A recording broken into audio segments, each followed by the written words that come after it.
You know, just sitting here on the final boss battle of DmC Devil May Cry, and playing it on hard, on Nephilim. A word you'll be hearing a lot when you play the game, but, I mean, if you play the game. Please do not play the game, because this has been going on for about 15 minutes.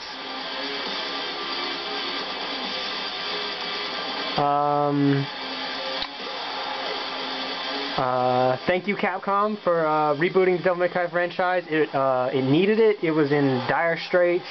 Gameplay was awful. Visuals were awful. Thank God for Ninja Theory and Unreal Engine 3. I really appreciate the work Ninja Theory has done on this game. This boss battle may be the most exciting, exhilarating, and just satisfying boss battle I've ever played in a video game, ever. It's just everything in the entire game has been building up to this moment where Virgil prances around me, and I'm honestly like tearing up a little bit because it's way too dramatic for me to handle. Like this script is so tight and so well, and the characters are just, their characterizations are so good that, I mean, their character development has been amazing. Like, I can't believe how far Dante and Virgil have come as characters. I can't believe how much they've highlighted their brotherly relationship in the whole 3 cutscenes they've appeared together.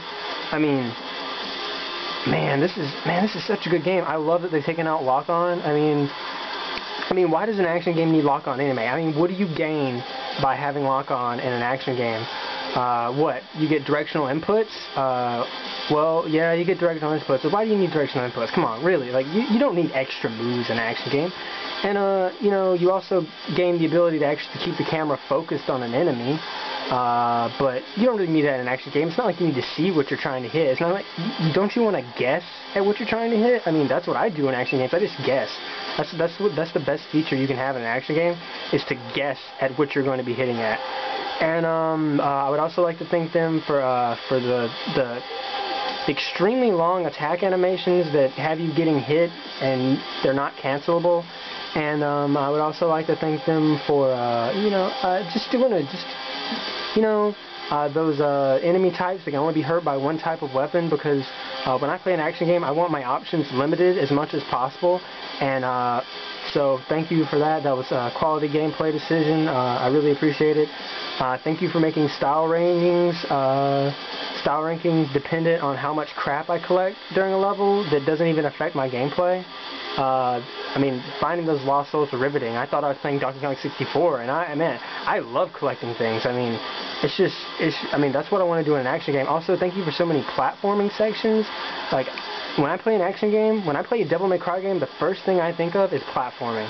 So, thank you for the innovative platforming gameplay. In general, I'm just going to have to give DmC Devil May Cry a 11 out of 10 for its compelling narrative, its fantastic gameplay. It's more accessible than Devil May Cry games that came before it. Honestly, it's just a big improvement all around.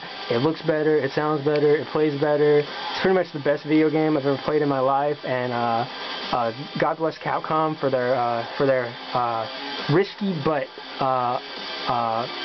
it was a risky decision, but it paid off in the end. That's what I believe. So please go out to your nearest GameStop store and purchase DmC Devil May Cry. You will not regret it. It's an amazing video game. Truly, I'm shaking right now that I love so much.